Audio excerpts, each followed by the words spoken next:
پیغمبر ویلی دی چې تبارک الذی با هغه سړی په قبر څوکیدار ولاړی چې کم سړی هره شپه وده کیږي او په خپله یې ولولي. زما په دې خبره پوهېږئ؟ په خپله یې ولولي او بیا وده شي.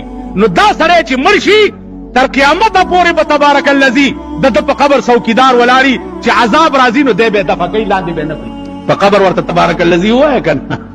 ووایي بزرګانو صاحبانو ان تستغفر لهم 70 مره. دا چاته خدای ویلي؟ چاته ویلي؟ جناب رسول الله تا الله فرمایل چې پیغمبره څوک چې په دنیا کې ستا په مخ کې سر نه ګول نش، چا چې په دنیا کې د خدای او ستا پیغمبري ونه منله، په خپل ذات مې دې قسم وي که تاویا کرت ام د دپاره بخنه وغواړې نو پرې به نه دما. تاویا کر باید کرسي لوټې دم کو د مړي سپېږمو ته یې ور واچوه.